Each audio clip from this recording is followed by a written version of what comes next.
Hey, what's up guys, it's J-Dog the Bomb, and today I'm going to show you a build or strategy guide for Akali. She's one of my most played champions, in ranked at least, and I've played her a good bit in normals as well. When I was starting League of Legends, I played her some.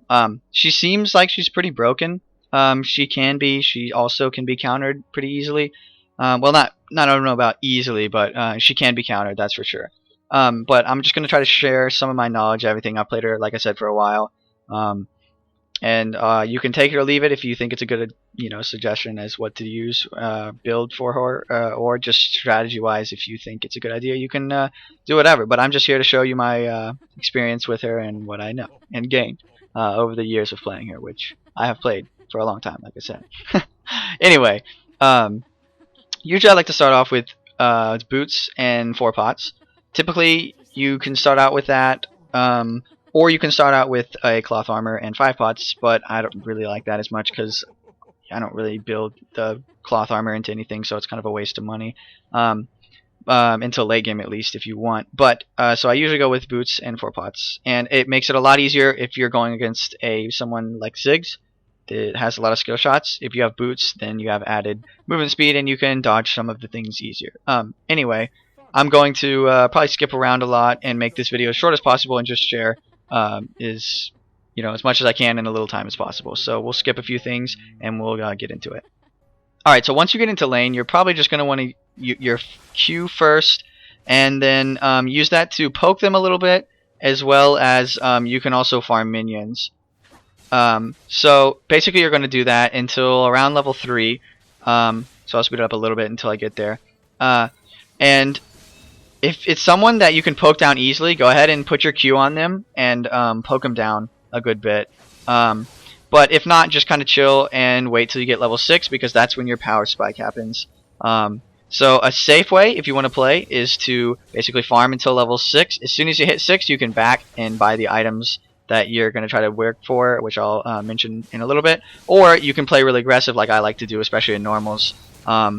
And just go and use your Q a lot and absorb that. The way it works is you place your Q on them, and then the next auto attack or your E ability will absorb that and do extra bonus damage. And as you saw, my cousin came in. That's the Nunu that we're playing with.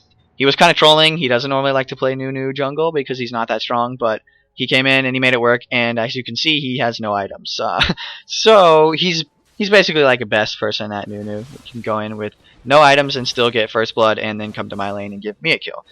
So that was really good. That he helped me get into my carry position that I do in this game. But anyway, like I said, if you want to just do one of those options where you can either poke them down in lane, or you can farm and wait till level 6, and then I'll skip to when I start getting my items built. Alright, so once you hit 6, you can either back, or you can do what I do, which is try to stay, and because I'm full health, there's no reason I really need to go back, so I'm just kind of using my time wisely and trying to farm up as much as possible. And then I saw this Rengar was level 4 because I had a ward, and my cousin was near, so I thought, hey, why not try to outplay? Which Akali has a lot of potential to outplay. So you saw me go down to my Shroud. I'll explain a little bit more how I usually fight.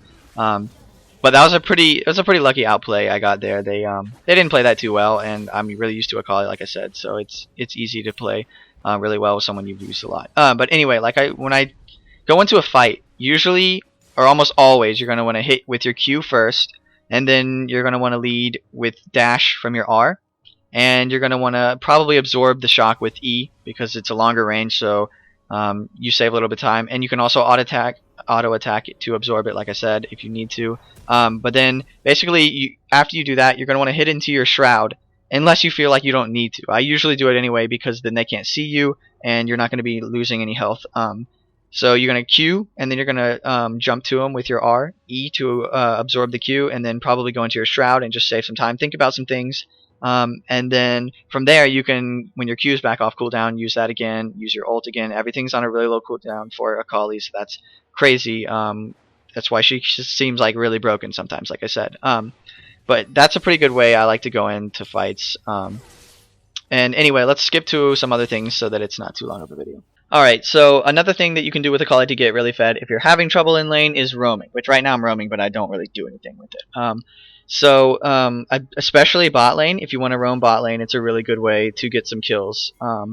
because the people are squishy and you can get to them immediately with your R. So if you're having some trouble in lane and you still feel like you can do some damage, go down bot lane and see if you can get some kills, because that's a really good way. But anyway, with the items, I was going to say, if you pick up that Vampiric Scepter, and that's probably the first thing you want to get, as well as some long swords to build into your gunblade eventually, because that added lifesteal will help with your auto attack, and you're going to have some spell vamp, which is also really good.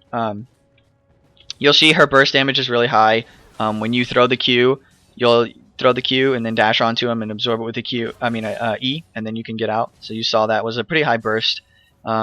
But also, like in these situations, it's really easy to avoid a gank when you just go into your shroud and you get time to think about it and see what your next move is going to be. But yeah, so once you get the gunblade built, that's a really big power spike for you, because you can use the active on it, which does added damage, and it gives you spell vamp, which helps you sustain in a team fight or in just a 1v1 or whatever, because she has a lot of spell vamp. Akali is one of the most spell vamp oriented champs because her passive gives her extra spell vamp and everything like that. It's just crazy. So anyway, we're going to get on to later part of the game where the rest of the build starts to come together. Okay, so usually what I like to do after I build the gunblade is to pick up my boots, whether the sorcerer's shoes, which gives you magic penetration, and then I start going for the Lichbane, which is really helpful when you're wanting to one-shot someone. If you're ahead, you definitely want to go for a Lichbane because it helps you one-shot someone, like I said. You saw me jump to that wolf. That was a pretty crazy. And then I kind of just waited and let my ignite wear down because I was trying to troll these guys because they were being funny. You know, like everybody does in League of Legends. They try to say that they're the best person, and then from there, then it's just fun when you are way ahead of him and can one-shot him. But anyway, like I said, the Lichbane is really good for one-shotting people. And it helps get through some of those tanks as well because of the bonus damage. So I'd pick that up usually second, other than my finish off my boots in between. So typically that's what I go for, but you don't have to. If you're behind, you might want to go for some just a little bit more tankiness, or maybe just some better damage items that have some added stats as well, like tanks, because that works out good if you're a little tanky, so you don't get one shot like if you're behind. But Akali is a pretty good late game champion, and in a team fight, you're going to definitely want to just get to the back line. That's basically in team fights, that's what you're going to have to do, is go into the back line, one-shot the ADC and the mid laner is your best possible outcome for a team fight, because she's not really good because she doesn't have too much AoE. But if you can one-shot the ADC and the mid laner, then that helps a lot for team fights. So we're going to skip a little bit and we'll get into the rest of the build. Alright, now, as we all know, as League of Legends players, if you play League of Legends, you know that you get cocky a lot of the times. And that's what happened to me in normal games, because they don't mean too much to me. I probably would play a little bit better in conservatively in ranked games, but I play really dangerously, and that leads to some outplays, like you're going to see here. But then it also leads to some stupid deaths and stuff like that. But yeah, Akali has really good potential to outplay. I think I mentioned that before.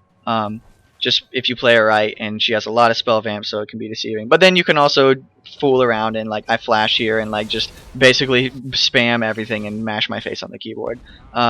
So that's fun to do as well. But you don't, if you're in a ranked game or a serious game, you don't want to try too hard to get the kills, and just play safe and be an assassin and kill people when they're not expecting it. But yeah, so that's basically the majority. I've told you what it is. I'm going to fast forward a little bit and we'll get into some of the later game builds. But other than that, I pretty much go with the Rylai's Crystal Scepter for some tankiness and some AoE slow and stuff like that. As well, I was going to say there's no getting away from Akali, basically. She has so many gap closers, it's ridiculous. And she gets resets off of them. But that's just absurd in some ways. When you get ahead, like I said, you get way ahead if you get ahead, because you can one-shot people and they can't get away. But yeah, usually I finish off with the Rylai's Crystal Scepter, and then I'll probably go with the Death Cap most of the time, but it depends. You can go for other things. If you want to be tankier, go with like tanky item, or you can go with Guardian Angel and then another tanky item. But usually I go with the Death Cap and then either a Guardian's Angel, or you can go with a Hourglass, a Jonya's Hourglass, to finish it off.